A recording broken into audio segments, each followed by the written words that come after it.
हमारी न्यूज़ में आपका स्वागत है। आज के कार्यक्रम में हमारे साथ मौजूद हैं प्रख्यात पर्यावरणविद, जमनालाल बजाज पुरस्कार से सम्मानित गांधीवादी विचारक और जो गुरुजी के नाम से चर्चित हैं, श्री धूम सिंह नेगी जी। धूम सिंह नेगी जी का परिचय बहुत बड़ा है।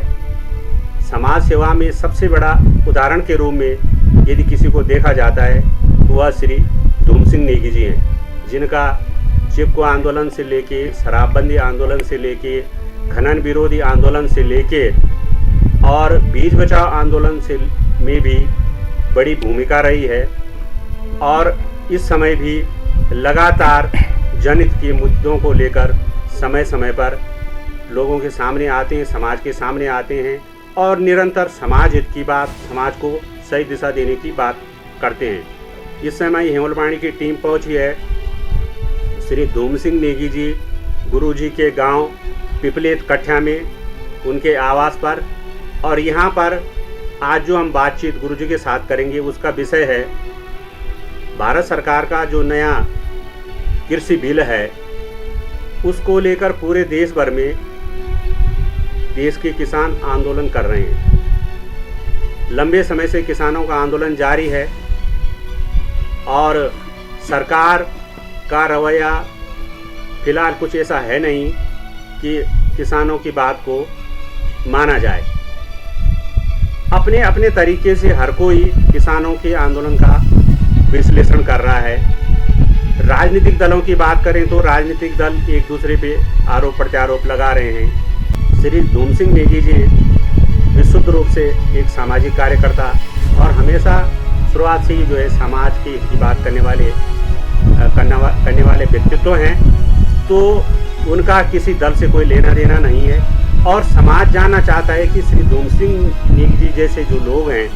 जिनका समाज में बहुत बड़ा योगदान है काम करने का लोगों के बीच में, तो उन लोगों के कृषि जो कानून है, सरकार का नया कृषि बिल है, उसको लेकर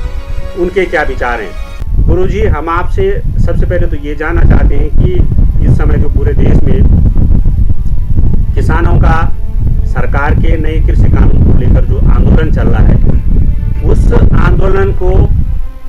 आप किस नज़रिए से देखते हैं, उस आंदोलन के बारे में आपके क्या विचार हैं गुरुजी? धन्यवाद रघु भाई। मुझे दो बातें आपकी जो हैं बहुत प्रभावित कर रही हैं बोलने के लिए। एक तो आंदोलन जो शब्द है, दूसरा जो है कृषि खेती, और तीसरा है हमारी जो पारंपरिक खेती है, बीज बचाओ आंदोलन ने जिसको आगे बढ़ाया है। तो ये तीन चीज़ें जो हैं वास्तव में जो मेरे कार्य से भी या मेरे विचारों से भी जुड़ी हुई हैं। तो पहली बात जो है आंदोलन की बात है, जैसे कि इस समय किसान आंदोलन चल रहा है। तो किसान आंदोलन जो है वो क्योंकि किसानों का है और खेती करने वाले किसानों का है और स्वयं जो भुक्तभोगी हैं किसान जो इस आंदोलन में है, तो आंदोलन की दृष्टि से तो ये चीज़ मुझे बहुत प्रभावित कर रही है और मैं आंदोलनकारियों को धन्यवाद देता हूँ और उनका हृदय से उनकी प्रशंसा भी करता हूँ कि इतने दिनों से और इतनी सर्दी में, जबकि हम घरों से बाहर नहीं निकल पा रहे हैं और घरों के भीतर भी रजाई ओढ़ करके हम गहरी नींद लेते थे, इस दौरान भी जो है वो दिल्ली की सड़कों पर, जहाँ का तापमान 0 से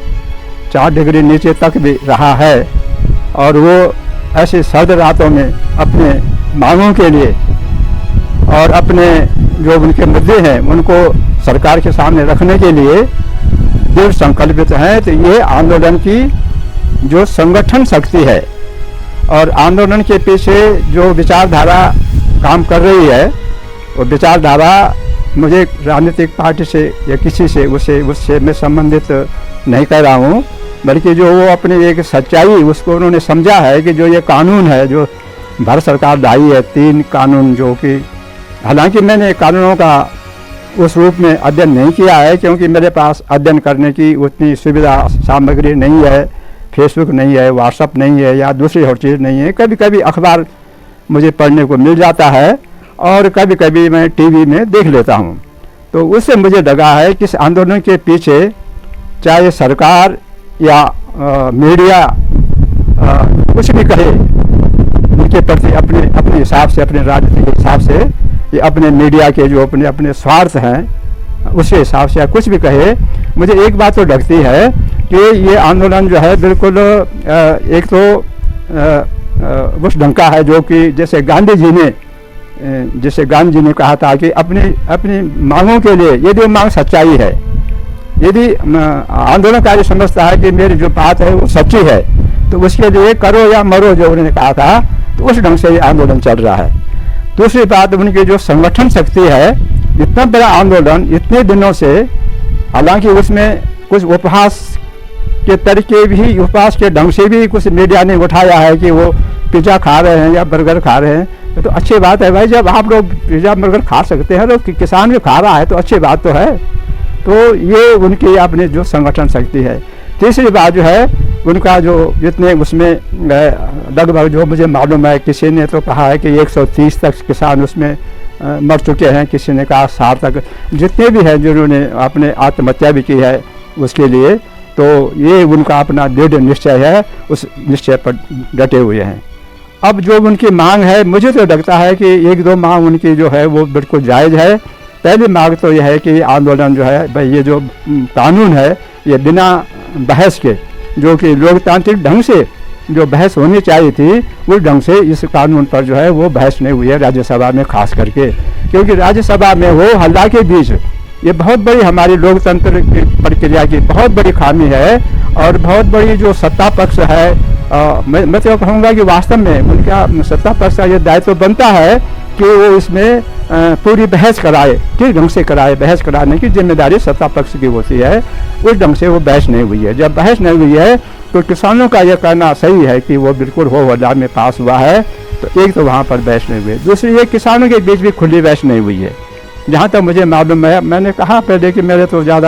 बहुत ज़्यादा सीमित मतलब अध्ययन है, ज़्यादा वो नहीं है, पर जितनी मुझे जानकारी है इसमें ओपनली जो है वो जनता के बीच में कोई बहस नहीं हुई है, संगठनों के बीच में कोई बहस नहीं हुई है। अगर बहस हुई होती, हमारे बीच में भी 20-50 आंदोलन के बीच बहस होती, अगर ऐसी बहस की कोई प्रक्रिया शुरू होती, ऐसी हुई नहीं है और इस कारण से इस पर किसानों के बारे में संदेह है। तीसरी बात मेरी समझ में यह बात आ रही है, जो हम पहले से कह रहे आ रहे हैं खेती के मामले में, कि किसान जो है वो एक वैज्ञानिक है अपने मामले में,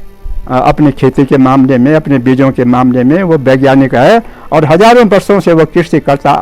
आ रहा है किसान अपनी पद्धति से। तो वैज्ञानिक पद्धति है जो कि आज भी टिकी हुई है। आज की तकनीकी और ये रासायनिक ऐसे ढंग से जो कृषि में परिवर्तन हुआ है, उस कारण से भले ही उसकी जानकारी उस ढंग की सीमित है, लेकिन फिर भी इतने दवाओं के बावजूद भी वो अपने कृषि में टिका हुआ है। इसलिए इसमें जो ये कारपोरेट खेती है, जो कारपोरेशन आ रहे हैं, वो इसमें बड़ी चिंता की बात है। और जहाँ तक मुझे थोड़ी बहुत जानकारी है, पंजाब और हरियाणा का किसान